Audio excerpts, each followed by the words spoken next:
Hello, everyone. You've not heard from us from a good wee while, but we're back on Lewis's Twitch page doing a live stream for the podcast. Sweet_Lew to check out on his Twitch, but check out the big picture as well on Twitter, Instagram, Anchor, Spotify, iTunes, all social media, all the podcasts and platforms are on it. The YouTube channel as well, and you'll actually get to watch this stream on YouTube on Monday, given that there's no technical hitches or any voodoo, hoodoo, weird rubbish that goes on. You'll get to watch us play golf with friends instead of GTA races, and I'm joined by the usual bunch. I'll go for the list as it's shown on the screen right now. Stuart, welcome to the podcast. It's been a while, not since I last spoke to you, but it's been a while since the podcast. Been far too long since I last spoke to you, Jack. Yes, how you been? You well? I'm alright. Brexit in it. Great, thank you. Right, I'm just moving on. Reese, you're up next. You haven't spoke to Stuart in a while. Why's that? Just cause. Great, right, okay. Just cause Next we've got Adam. Adam, I speak to you every day, unfortunately. How are we? Well, as you know, because you spoke to me earlier, I'm good. Great, Thanks, okay, cool. Last but not least, Lewis, you absolutely scudded Adam and myself on Call of Duty. We ended up in your same game of Vanguard. You must have taken some sweet pride in that. Not really, it was too easy. That's true, it was my second game. That was my second ever game of Vanguard. By the way, I just want to make it clear, I purposely joined your game midway through, and I want everybody at home to know, none of them went positive, and I went like 36 I went for 11. positive. And no, you didn't. You were negative. I have photographic proof. I smacked them about. more than 36 times. Wow, I just didn't even check my desk. I Fair enough. did not go positive. I cannot get to. I've not been able to get to grips with a Call of Duty game for a long time. And you know what? Since we're on this avenue of conversation, I will start the game we're playing. Oh my god, that's what I've done. That's what I've done. Right, cool. The conversation that I recently had with my brother as I start the lobby for golf with friends is that Call of Duty and Battlefield, Vanguard just came out. Battlefield's coming out in a couple of weeks, and the decision was made between me and my brother that we were going to get Battlefield, and caught up in the Call of Duty hype maybe that's been come about with it recently. I don't know.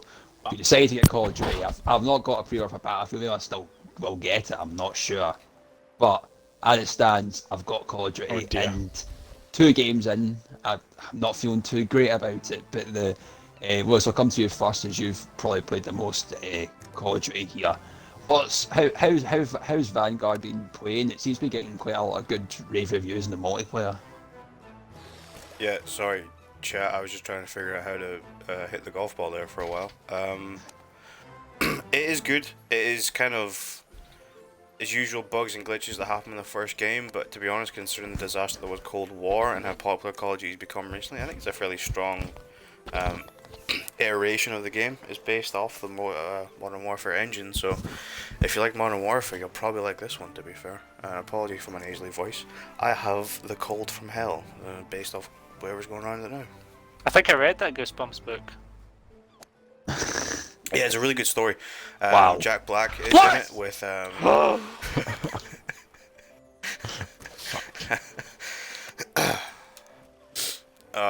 my days. Wait, what's these question mark boxes? What do they do? Why am I falling off? So see if you press X, you get power up. So I've got a double jump right now. Alright, I just landed at the hole Kobe. at the start and 3-putted, so good times.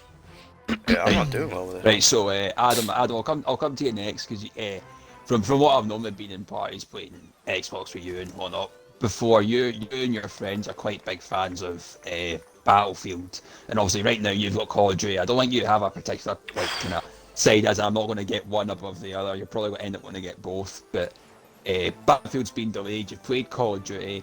Do you see Battlefield kind of living up to the hype that Call of Duty's at just now? Yeah, I think so, because Battlefield, people have been waiting for a modern Battlefield for a long time at this point. So I think there'll be a lot. There will be people who, like myself, are just like so excited. Like, I'm happy to play COD. I'm really enjoying it. and I definitely think it's a good game. Like I'm like, oh you bastard, but I would say that I'm probably still more looking forward to Battlefield. Like that hype that will never die for me. I'm just been waiting for it for so long. Such a big Battlefield fan that I'm gonna be very excited for it until it comes out, or maybe it'll be delayed again, and then I'll be excited for it forever. Well, it never comes out. I do have one concern with Battlefield. Oh, what's that, Liz? It's a very random one. I was actually talking to a buddy of mine, Chris, Tofi26, shout out. One thing we're generally worried about is without Battle Royale, that kind of, I don't know, adrenaline-fueled multiplayer action is just not going to be the same with a generic multiplayer. And I think if Battlefield want to be competitive in the modern spaces, they need to kind of come with something that is featuring that adrenaline. Now, I know I've got this where there's modes going to be, but I have no idea how good it's going to be. Holy shit. What the fuck? A total of 58 and I'm getting 75. Jesus. Sorry, Lewis, carry on. No, that was pretty much the point. I don't know if the multiplayer side of it will be able to keep up with the adrenaline-fueled battle royale nature that Warzone has at the moment. But one thing to take solace in is the fact that the beta that came out was like a 3-month-old version of the game. So, you know, hopefully they fixed everything that was issued with it. Yeah, did you play the beta, Lewis? Yeah, I did play the beta. Were you a fan?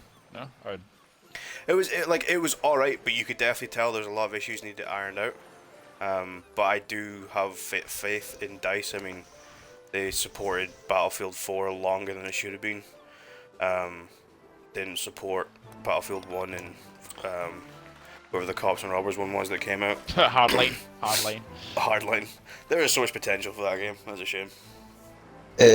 Reese, where do you lie in the Call of Duty Vanguard and Battlefield game that's gonna 2042 or whatever year it is? I don't know, but what's your thoughts? Are you inclined to get any? Is it a particular preference to either? Get both? Well, What's the thoughts? I've always been Call of Duty over Battlefield. I don't think that's changed now, but I'm just not like I didn't even bother buying the last Call of Duty because I had only heard bad things.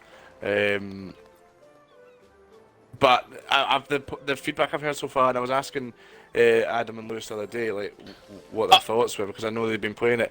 The feedback I've heard so far about the new Call of Duty is that it's good, and I am actually considering buying it. I didn't think I would, but Modern Warfare is one of my favourite Call of Duties, and so I probably would like the way that the game plays.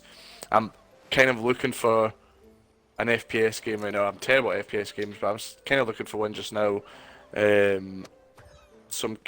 I'm hoping that it'll be good, and I'm hoping I can convince people that I play with quite a lot. This is fucking Easter. Why am I an egg? To actually end up buying it as well, because it does sound like a good game. But the last Call of Duty I actually played the last Call of Duty I actually enjoyed was World War II. I think it's an underrated game. So, you know, I don't know. Maybe I'll buy it, but I can't see myself buying Battlefield. Especially because by the time it comes out, the people will have already played Call of Duty. I mean, I don't know why, but I just expect that Battlefield will get delayed at least once more. And by that point, people have been playing Call of Duty for a couple months. And I think that the momentum that will be built up with the game, I just can't ever see myself buying Battlefield or anyone convincing me to buy it. So yeah, that's that. And that's my. Oh God, I forgot I was playing. That's my thoughts. Sure. From the gaming times that I've had with you, you've never really kind of strike me as someone that's kind of Call of Duty or Battlefield favour for playing. It's never been something that we've kind of done, and I don't know what your thoughts on it. Are you that bothered with the two that are out? Do you not care in the slightest? Are you going to get one? What's your take on Call of Duty and Battlefield? Nah, you're right, Jack. Call of Duty and Battlefield are not my bag, baby. I'm a Halo guy. That means Call of Duty, is shit. That means Battlefield is shit. It's just the hand I was dealt with, But no, Call of Duty I haven't played since Ghosts, and that speaks for itself. Understandable why I've never touched Call of Duty since. Yeah. I've not played That any of the Warzone. I've not played any of the newer games. Battlefield even less. So I played tons of Bad Company 2 and Battlefield 3 when it came out, and enjoyed them, but I've just never really wanted to go back. I did try the beta for 2042, and it was really weird. It didn't feel like Battlefield to me. And again, I've been out of the game for a while, but I actually literally read something today, and I don't know if this is like old news, but somebody who worked on Battlefield kind of leaked that for the longest time when they were making 2042, it was actually meant to be a battle royale, like from like the get-go. They were very clear that this was going to be a battle royale game, and then very late in the production, apparently, they then changed direction. And that kind of makes sense from what I played of the beta, because Battlefield was very team-oriented. Like, there was a lot of teamwork. You know, if somebody went down, you'd have people to heal. There was lots of like equipment and stuff like that to help out. And in that beta, it was every man for themselves. It was just a mess. It was just, I didn't know what was going on. I couldn't tell who was winning. I couldn't tell what was happening. There was like people just camping and sniping, even their own team. It was just a mess. So I don't have high hopes for the game itself. Out of the two, I mean, I'd probably get whatever one you guys got, but I think I'd probably err on the side of Call of Duty, purely just to see how the fish AI has been reworked. Stuart, just to jump in here, would you have any opinion on lines from Call of Duty 4 that get you in trouble at school? There's two. There's what kind of a name is soap, which I asked my French teacher, whose name is Stephen, and there was I got in trouble. I got taken outside of class in chemistry, into chemistry, because I said twice within about a 5-minute period, "It will be possible to spot our gully shoots," and the teacher just didn't like that. Obviously, you know, Chernobyl was just too recent for her. Just got a comment there from Adam Paul Bentley as well, saying the last COD put him off getting the new one, to be honest, which is kind of like what Reese was saying there with Cold War being so bad. I think the hype, Jesus Christ, 65? The hype for Vanguard especially as being good, I think appeals to a larger, more casual audience too. I think Battlefield's always kind of been seen as a bit more of a, don't want to say the word hardcore because that's just cringe, but like more of a, I don't know, pro gamer game, a PC game, a more of a sort of like higher tiered game, because there's definitely like a level of snootiness around the Battlefield community, like, oh, you play COD, I play a real game like Battlefield, which makes me throw up inside.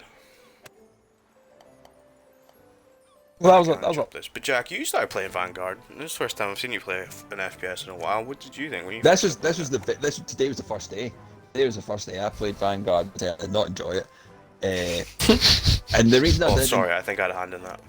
No, but we played a game of domination, and I didn't know the map. I didn't like the map that we played. And that hardpoint, I think that the map that we played hardpoint on probably is the worst map hardpoint could be played on, just from a perspective of that. I felt there was too many kind of like there was a point that our team just couldn't get across because your full team was camping like a building and just like was waiting to like land to the slaughter. To be fair, I think I sat like just not quite mid-spawn, but that mid-building just outside your spawn, just slaying for a while, and nobody even made an attempt to kill me. It was quite funny. The spawns are definitely the weakest part of this COD, I would say. Yeah, it's actually a bit of an issue. Like, if I had to say one bad thing about Vanguard, which to be fair isn't like difficult because it's not a perfect game, it would probably be the spawns and some of the map designs, because it does need work. Where I think Battlefield, because it's so big, can kind of get away with certain things, plus how capture points work and spawn depending on the game mode. I think mechanically speaking, Battlefield can kind of get away with some things like that. Shit. So I think Hell of a shot there.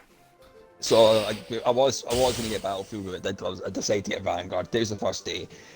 I think it could be fun. I think that's something I've just not played FPS in so long. Anything that I have played, like gun-wise, has either been Halo, Star Wars Battlefront 2, or it's been Apex and like Battle Royales. But Graphically it looks amazing. It does look really great. I'm looking forward to playing more. Hopefully, I can get better at the game. I think just being out of COD for so long is maybe why I'm not enjoying it. One thing as well that COD has is zombies, and that's something that like no other real franchise has or have executed well enough to really compete. Which, you know, I think the zombie mode right now is a bit lacking in content, but it will be supported for the rest of the year, which is also a good thing. I love COD zombies. I've always loved the zombies. The last zombies I played, I can't remember which COD it was, but like you know how there's like Easter eggs in the zombies. I always love like trying to work them out and like watching videos and that. But it actually told you what to do. Like it had like the checklist on the left hand side side of the screen that I resented that, and I played it once and I was like, I'm not playing this again. I want to work it out. That was the whole fun of it. But yeah, the COD zombies, you're right, Lewis. That's something that no one even comes close to. But we'll move away from the Call of Duty and Battlefield gaming segment of the stream of the show. We'll move on to a release that came out today, actually Thursday, as you are watching live, and as the folks listening on Monday are watching or whatever you are doing. GTA, the trilogy remastered, got released today, and it was GTA 3, Vice City, and San Andreas. San Andreas is part of Game Pass, so we got that free today. I believe that GTA 3 is going to be part of PlayStation Now in December, and Vice City is you're just going to have to pay for part of the trilogy with it. And Stuart, you sent some screenshots into the chat of the. Obviously, as a remaster, it's not a remake, so we can't expect it to look absolutely like GTA 5 or GTA 4 how it is now, but the remaster seems to maybe graphically, I don't know how that could be Switch screenshots for all we know, because it is out on Switch, but the screenshots left a lot to be desired. You fucker. Yeah, that looks awful. I mean, don't know about a remaster. This looks like a demaster, if you ask me. Nice. It's absolutely horrendous. Yeah, Lewis, when I put these screenshots in the chat, Lewis hit the nail on the head. It looks like they've used AI to like upscale the graphics rather than put any kind of effort into this. Like, and I mean, it's Rockstar. Like, you'd think that they'd put more hard work into their baby. Like, GTA is, for all intents and purposes, one of the best well-known gaming franchises ever, and they had a perfect. I mean, obviously, we haven't played it. This is just from I've played I've played a little bit screenshots. of the San Andreas one. Lewis, is it actually any good? Does it look as bad as those screenshots? Because it did not look good at all. I'm gonna give it a fair due. It does not look as bad as the screenshots. Don't get me wrong, it's still very clearly like, oh, this is a PS2 game that's kind of been skimmed up. But like, see the lighting and things like that, it does actually look better. Don't get me wrong, the faces look like shit. They look like they've just been ripped from the PlayStation and just upscaled like an AI would. But there's a particular opening mission where you graffiti tag over some Ballers logo in your territory, and there's a particular scene where the two of you walk up to it and the car headlights is behind you, and see that the lighting, I actually looked at it and went, holy shit, that looks good. But don't get me wrong, like, aside from like the lighting and some of the world and that, you're not gonna get like a GTA 5 experience, and I think we should really expect that, considering it was a PS2 game. It's not like they were upscaling a 360 game, like the rumored GTA 4 remaster coming in 2023. But you know, we'll wait and see. I don't know, maybe the other games look worse or better, because GTA 3 is significantly older. I don't know, I've not gotten to it yet, but I think it actually looks alright. But I wasn't, because of those screenshots, I didn't have high expectations. Yeah, I agree. I thought it was okay, and then it was, unfortunately, like when you remaster the game and you only make it look better, a lot of like the animation could like look especially jerky and things like that, just because. But like that was part of the charm when it was all a PS2 game. But then when it's all remastered, when it's like HD, it does look stands out a bit more. Adam, you're saying, not you, Adam, different Adam, chat Adam, is saying he's literally playing Vice City Remaster right now. Adam, why don't you put in the chat, let us know what you think it looks like, because, you know, Vice City might look a little bit different than San Andreas does. So I think we're talking about what it's looking like and whatnot. But Reese, the thing for me is I've accepted it's a remaster. If it looks shit, fine, whatever. It's a pure nostalgia trip for me. But I think the real kind of bee in my bonnet, so to speak, is the price of how much this remaster is costing. Fair enough, we're getting San Andreas on Game Pass or whatever. But if you're just to buy this outright, I believe it's £50. And I don't think we've seen trilogies come out. We've one of your Spyro trilogy that was 30 when that came out. The Crash Bandicoot one was 30. Yeah. Why is this £50? Thanks, shaking me. Rockstar. Is that you work for Rockstar, anti-capitalist. I don't know. They You made the know, money. that's an extortionate amount. I mean, especially if they're mocking it as well because they've given us GTA 5 remastered like 7 times. We've been asking for GTA 6 since to 2000, maybe about 2015. We've been asking for GTA 6. So they're mocking it by going, "Oh, we'll give you the old GTAs, but you still have to pay 50 quid for them." And it's me. I'm the muck. It's my fault. I can't even blame Rockstar at this point because I'm going to buy it. I know I'm going to buy it. I'm very excited to play them all again. And so get it up me. You know, I deserve it. I deserve to have to pay 50 quid because I'm stupid enough to buy it every time. Just to jump on the Vice City comment that Adam puts in chat, it's like you took the original graphics and painted around them in a cartoony style, which actually is kind of apropos. There is a sort of element of almost cartoonesque to it, but I think, I don't know, maybe they're trying to keep it within the realms of artistic, I don't know, realism from the time to now, because it's not like you're going to get full realistic graphics in whatever year San Andreas, Vice City and GTA 3 came out. Yeah, GTA always did kind of look cartoony, but it kind of suited that because it was kind of like, I don't know if if it was a style choice or like a technical choice, like with Oh, you son of a bitch. Oh, well done. I don't know if it was a style. I'm not even moving.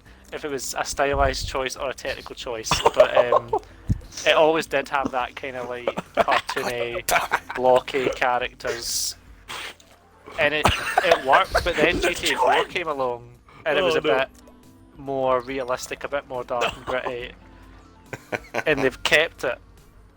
But I don't understand why. I think GTA 4 I don't understand was why a they big turnaround. half-assed these remasters, because. Like, I just don't get it, because people are just not going to play it if it looks shit. The whole point of a remaster is it's supposed to look better. Like, it was the same with the Arkham games. PS2 games that have been remastered out on Xbox One, Series X, PS5. Spyro. Crash Bandicoot. Yeah, Crash Bandicoot. They were both ones. PlayStation 1, but I think by the time PlayStation 1.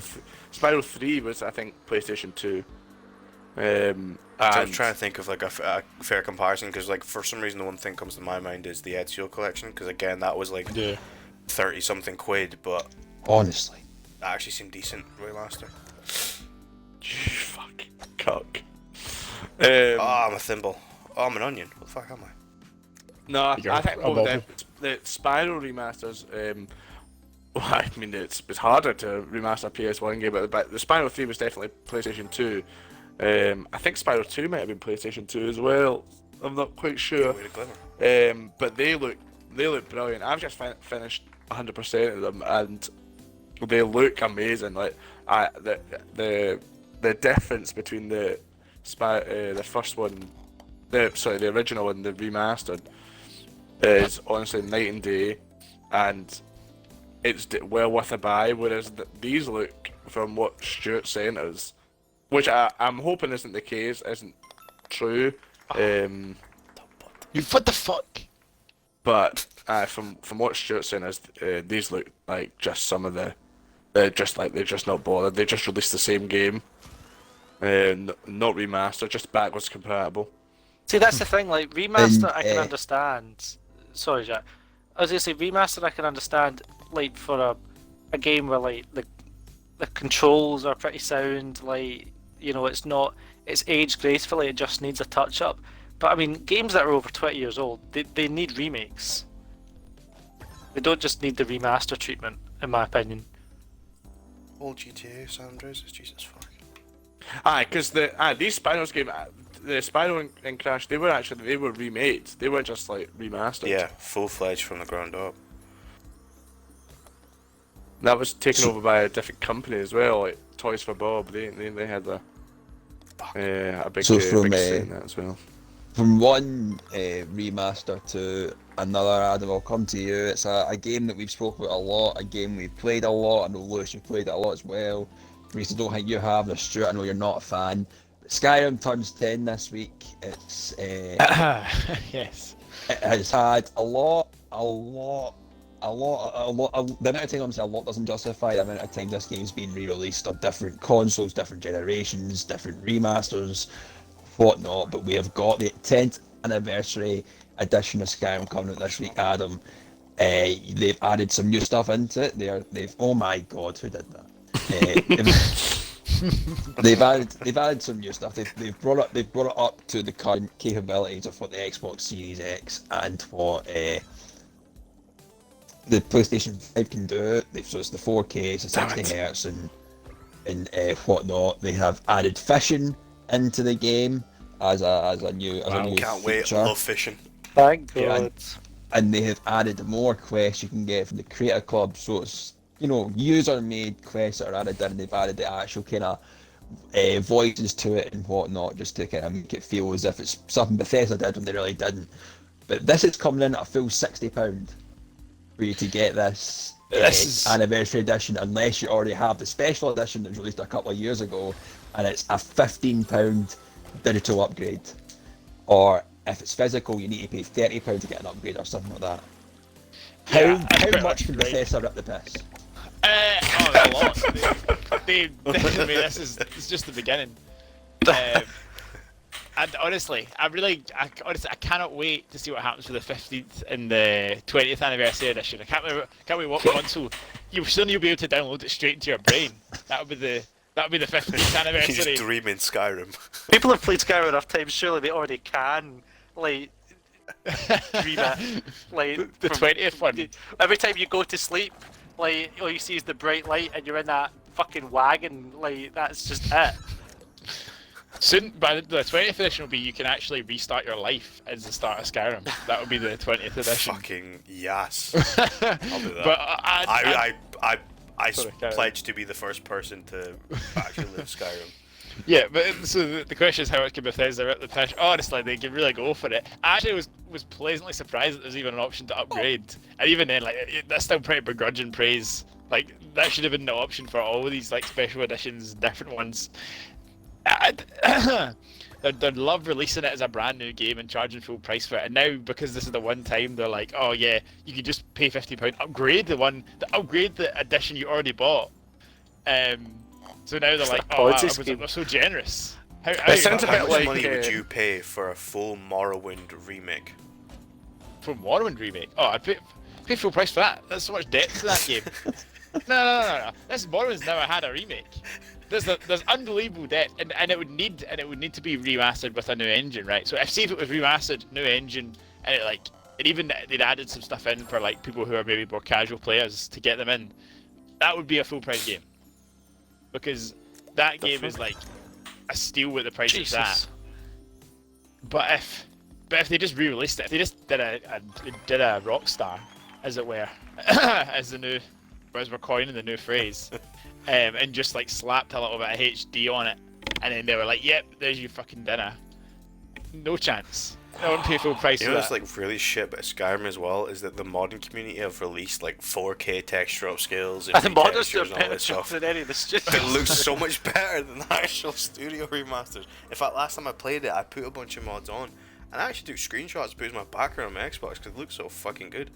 That tree in I'm not going to go into it because I'll talk too long about how good this game looks when you mod it. Bethesda for 4 games, the last 6 games Bethesda have released, the modern community have released better patches than Bethesda, and earlier, fixed more glitches.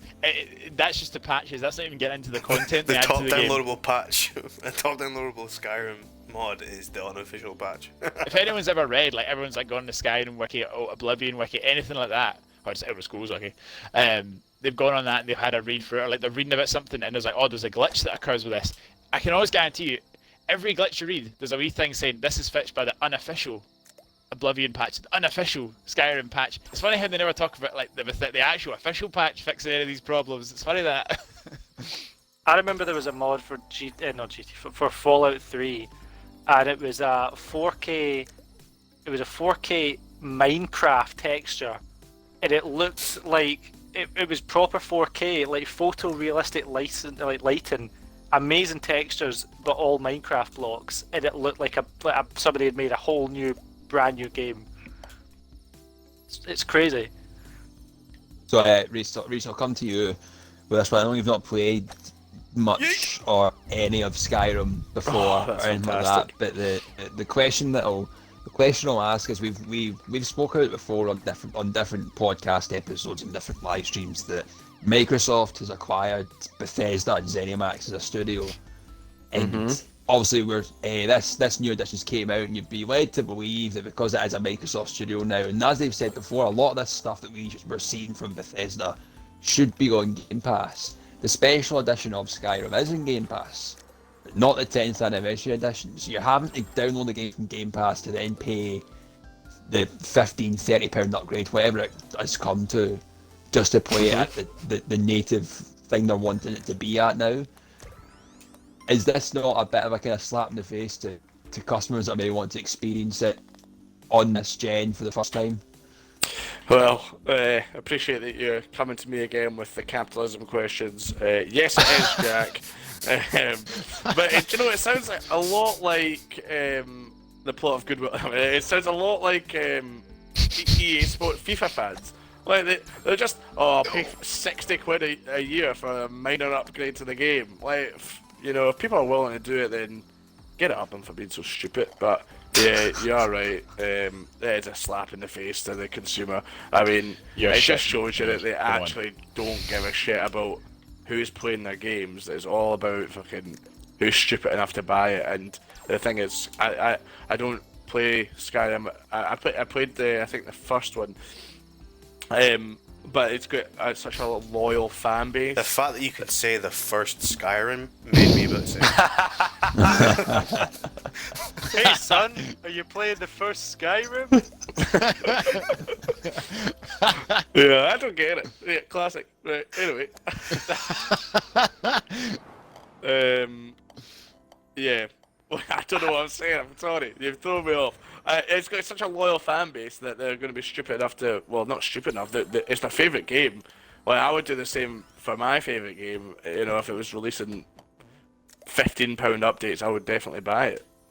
But then that's just these companies, Rockstar, EA Sports, Bethesda, they don't give a shit about who's playing their games. They just care about how much money they can exploit from their fans, and they're just going to keep doing it over and over again.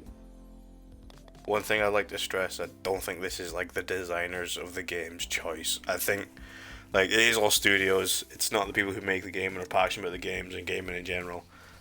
Fuck corporations, fuck greedy people, fuck the world, communism, fuck yeah. So, on that note, we'll leave the gaming conversation behind. We'll move on to movies and TV. We'll talk about kind of stuff we've seen. We'll probably speak more about Spider-Man coming up as the trailer just came out and the new poster just came out for Spider-Man. I'll come to Stuart. I'll come to you first because I know that recently a film you said in the last live stream we put out. You're looking forward to seeing Dune. I know you're a big fan of the book and whatnot. And you and Adam recently went to go see that. What was your thoughts on it? Did it live up to kind of hype? Was you a fan of it? Did you feel it did the book justice in the previous film? And out of 10, how handsome is Jason Momoa? Well, Jack, to Lewis's question, it's always a 10. My man Jason, like, do you know what? He's his own scale. You know, like numbers defy that man. The film was really good. It was a really good adaptation. I think it's the best that they could ever really got out of it. It does need the two-parter because it's obviously part one because it is a hefty book. So yeah, film-wise, it was great. Cinema experience-wise, however, it is the worst film it's the worst time I've ever had watching a film in the cinema. Ooh. because it was just horrendous. So I'm gonna have to tag Adam in for some of this because he'll take half this story. But yeah, so as soon as the film started, like 30 seconds in, some guy fell running up the stairs and spilled all his. It was so spilled all funny. his popcorn. It was, and we sound like pricks, but it was so goddamn funny. Like still, whatever he was holding, I don't know whether it was popcorn or sweets or money. Like it went everywhere. Like like the film's not even started yet, and we are absolutely like killing ourselves laughing. And then but because we were laughing so much, we didn't see the old lady that was slowly making her way to like in front of us several rows down, and there was Great, four I'm empty stuck. seats. There was 4 empty seats, but she didn't know what she was deciding. It was like she was looking for a seat in the bus. Like she was just like she couldn't decide which of these 4 empty seats to go for. Right slap bang in front of us. Like she was like turning left to right, and then eventually she found her seat. But then Adam, what happened about 20 minutes into the film? Like we're not even on the desert planet yet. We're still in the we're still in the opening of this film. Adam nudged me and like to make me aware of this. Yeah. So Stuart's not mentioned, we were seeing the film with our partners. My girlfriend Lucy, Stuart's fiance, Robin, and we were sitting there, and then it was Lucy that pointed it out to me because she was sitting to my right and Stuart was sitting to my left. She was like, "I think that guy's asleep." And I was like, "What?" I was like, "Nah, like he won't be. He's just like." Maybe just looks like Resting he's just, his eyes. right, you know, Or he's like dead. his head's there, it looks like his eyes are shut, but he's just got them really narrow, or whatever, because that's how he watches the film. Whatever, I'm like, cool. Then I'm like looking, and I'm like, nah, like this guy's actually asleep. He's like proper laid out, like head low to the side, mouth open, and I'm like, oh, what an idiot. Then about 20 seconds later, you hear the guy start snoring. You can hear it, like, I mean, you could have heard this about 4 or 5 rows back. The guy's like, it's one of those snores, it's not like, it wasn't a pure roar, but it was like, at that volume, at that pitch that just like carried through the whole cinema. And then I'm nudging Stuart, I'm like, that guy's asleep. Adam literally nudges me, like, and it's a quiet film, and like, there's a lot of like dialogue, a lot of like talky scenes. And Adam nudges me, is like, he literally says, "Here, this guy's asleep." And I thought he was like joking. I didn't, and then you could hear it. Like you could literally hear this guy snoring, like clear as. And as soon as he pointed, man, Adam, alright, I was doing fine until you pointed it out. It was all I could hear. This guy fucking snored and snored and snored. Did no one wake him up? No, No, just right, like so Lucy maybe I'll tried. move the chair. Yeah, Lucy like goes over, and Lucy's like, I'm gonna say something. Like next time, if he falls asleep again, I'm gonna say something. And then she like, he does fall asleep again, of course. And then Lucy like leans over, and she's like, excuse me. Guy's just like doesn't even wake up, doesn't even move. And then the guy beside him, who seemed to be with him, just turned round and like shrugged, like, oh well, what's he like? Who else but Quagmire? Do something about your mate. That was the last problem. No, you know what?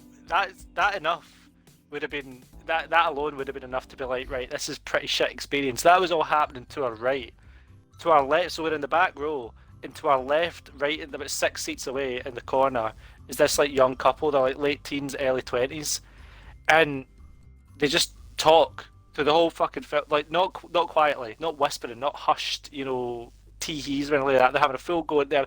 Dune's a long movie. They filled that whole runtime with fucking patter.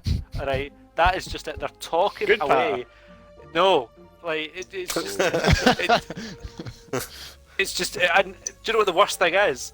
The phone goes off, and you're like, right, okay, phone ringtone goes off, but then she hangs up, and I'm like, that's fine. Then the torch goes on in the phone, and we're like, all right, that must have been a mistake. And then half an hour later, they drop something down the front of the seats. Now, ordinarily, you'd be like, ah, well, it's not going anywhere.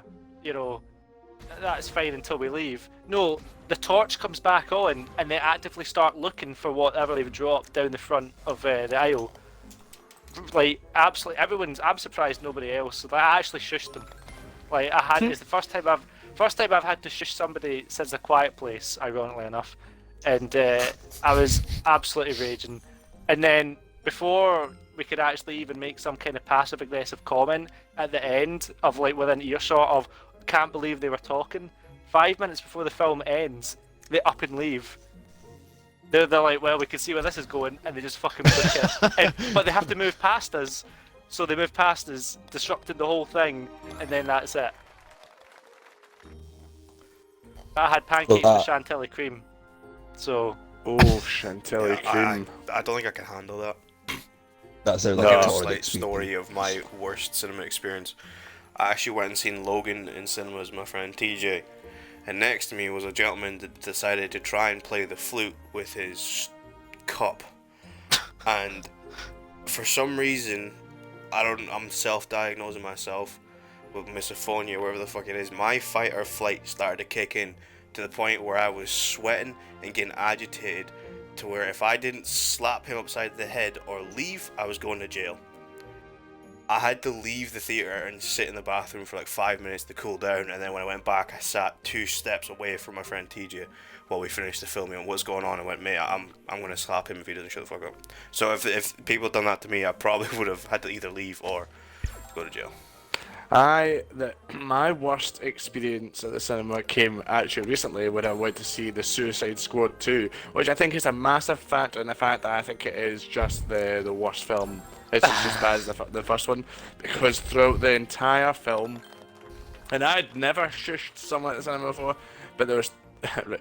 So I'm in the wee cinema. So where I live in a small town, right? So there's 2 cinemas. There's the big cinema and the wee cinema. And the wee cinema, I think it has 20 seats in it. So I'm at the wee cinema. It's pretty much sold out. As you would imagine, 20 seats and whatnot. And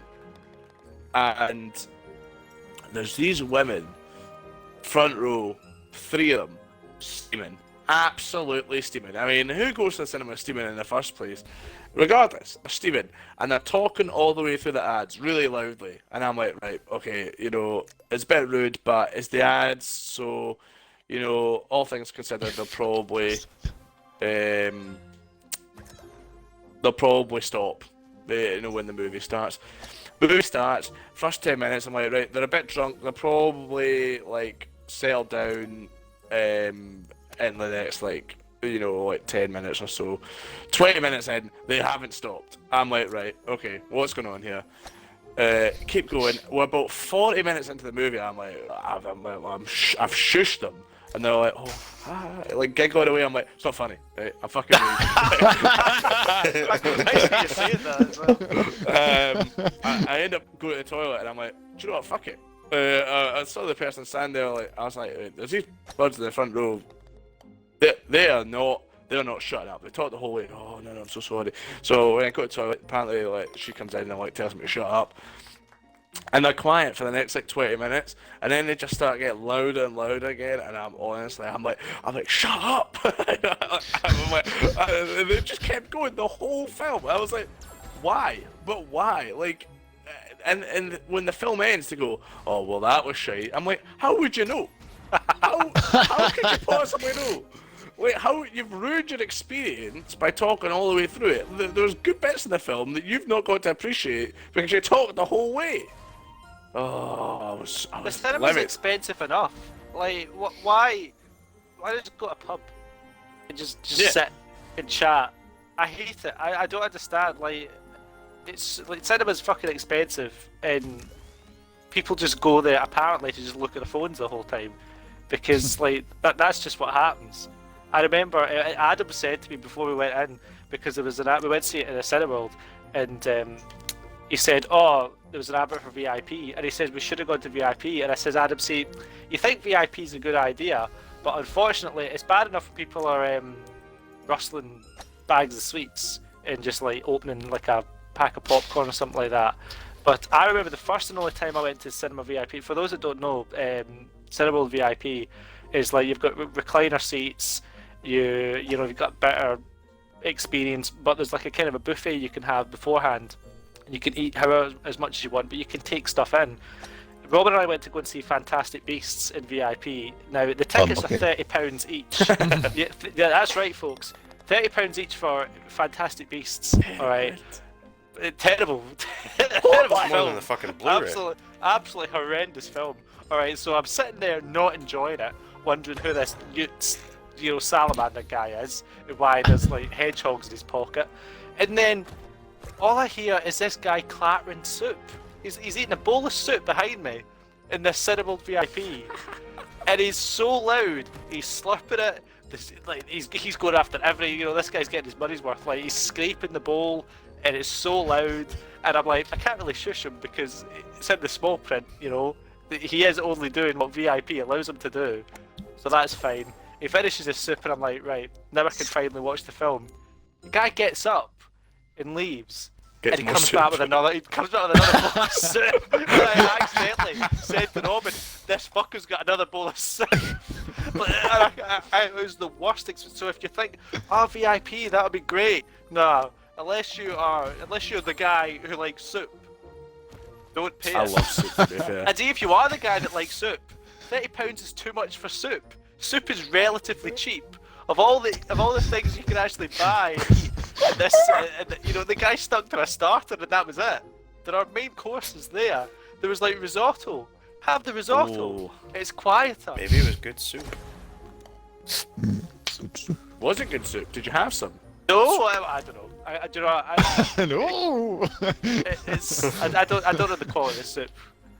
Do you know what? It probably was better than the quality of the film though.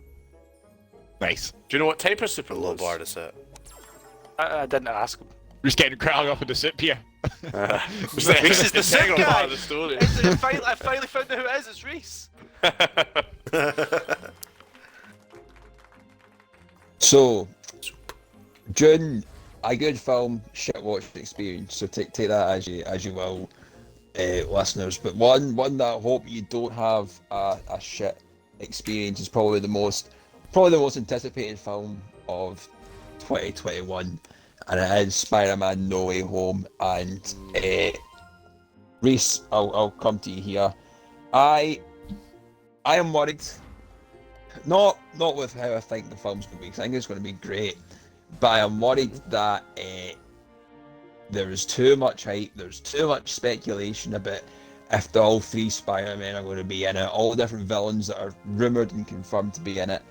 I'm worried that there is potential that it could fall flat on its face, and that folk that want to watch this may fall victim of their own hype, and for that reason the film just won't be as good. Do you think this is obviously it is a problem, but how common do you find this in movies, and do you think No Way Home is something that deserves that kind of position in film now? It's a good question. I think that you find yourself in a position where it comes to. I think this happens not mainly, but largely with like superhero films, because again it just comes down to huge fan bases, really loyal fan bases. Like after every episode of any of the MCU's like TV shows that have been on Disney Plus, there's always just like tons of people just spamming like their thoughts and ideas, what's going to happen in the next episode. And if it happens, great, but if it doesn't happen, you can end up like, oh, I had a better idea, or like I wish they'd gone in this direction, or you can leave yourself feeling kind of underwhelmed with what is actually like a really good story, a really good plot, but you've just kind of left yourself in a position where it can only disappoint you because you've hyped it up to a point that it'll never get to realistically, because you've got such high expectations going into it. But I think that this Spider-Man film, I generally think it's going to be the best out of the three in the MCU so far, and I think I'm really excited. I'm really looking forward to it. But the beauty for me is I don't have a clue. I don't know who Spider-Man's villains are. I don't know anything about anyone in the Spider-Man universe. I don't even know like when I watched Venom for the first time, I didn't know that he was related to Spider-Man in any way. So, I've got this beautiful, blissful ignorance going into these things that you guys just you don't get it, and like the hardcore fans, they miss out on this wonderful feeling of not knowing anything. I think that's quite interesting, Lewis. I'll come to you here as Reese brought up Venom. Spoilers, I don't know. You ain't gonna know what hit him. I assume if those that has everyone seen Venom here? I have not, but I know it I has. like the original. Not the second one. No, We all know what's gonna happen. I bought with it. Right, so I'm just saying anyway. Spoilers. Like, if you don't want to hear it, cover your ears. But post credit scenes confirms that Venom's going to be in the MCU. Is there scope, Lewis, for Venom to be somehow included in this? This just adds to further hype and speculation of what could happen in No Way Home.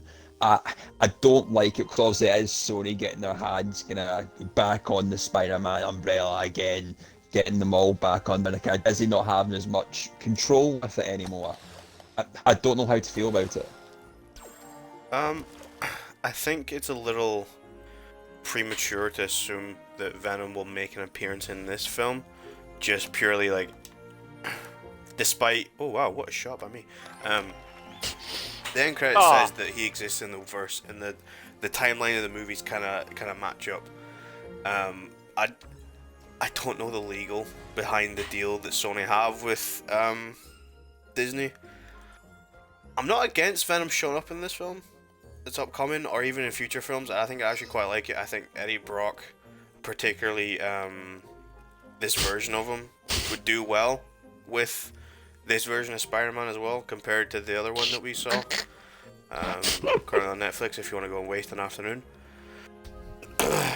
I am a bit hesitant with Sony getting too involved, because if they start pushing creative control, as in this is our character, if you want this, that, the next thing, it kind of poses an issue for me.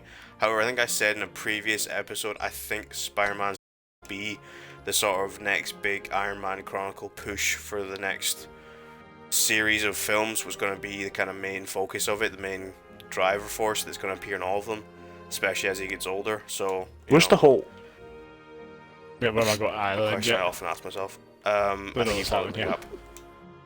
Oh, I was up there at the start. So and I yeah, just I'm jumped to the concerned, side. but not completely hopeless.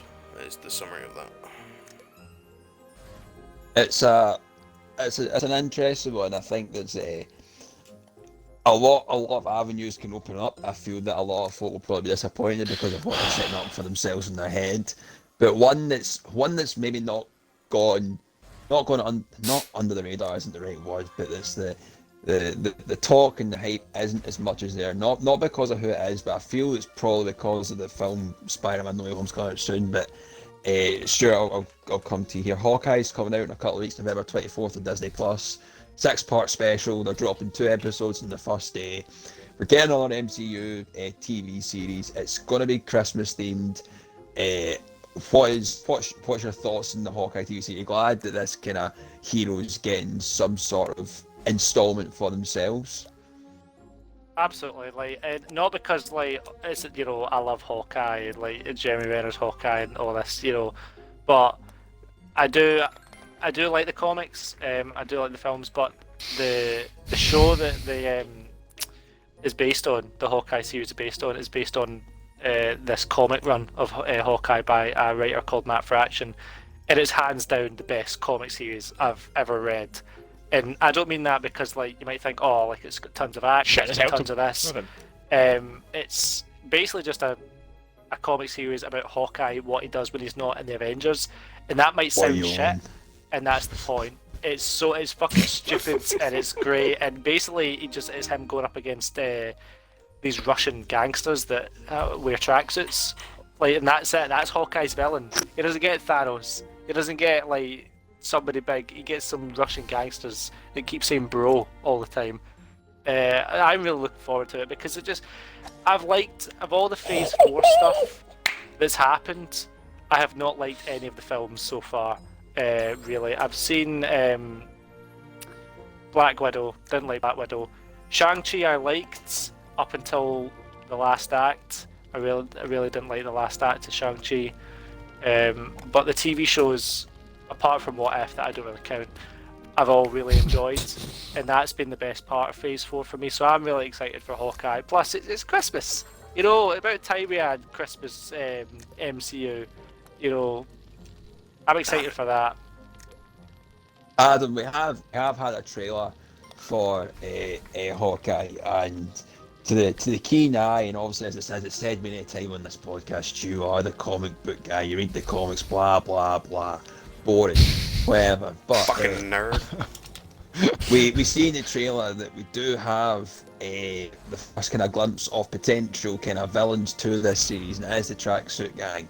And as your yourself, your good self will know, there's the boss, and then there's the big boss, and the big boss of that is Kingpin, who is in Daredevil, and is rumoured to be in Spiderman No Way Home. We'll see him in Hawkeye's potential inclusion to bring in the Netflix series of former Marvel shows such as Daredevil, Jessica Jones, whatnot. Tell us more maybe about what could potentially happen with that. I think it could happen. I think the fact is, the reason why they would bring in the Kingpin is because Vincent D'Onofrio did an amazing job. And I know we've got some fans of Daredevil here. Phenomenal job. This Kingpin is like, he's almost like, he's someone who could normally only exist in the comics, only exist in the animated universe, because he's kind of ridiculous, and that kind of the way he's built and stuff. Like you see in the Spider-Verse, a good example. Obviously that's exaggerated because that's the kind of art style where he's like tiny head, fucking massive shoulders and stuff. But Vincent D'Onofrio, he manages to carry that off and just bring in the full Kingpin. We get to see this the intimidating the crime lord, the guy who's got his family on the side as well. That, you know, and I just think, I think that must be why they're doing it. Like, for me, it makes total sense because this is a great villain, and he deserves to get even more screen time because he was so good. And like, one thing I wanted, like after watching that first series of Daredevil, was more Kingpin because I thought this is phenomenal.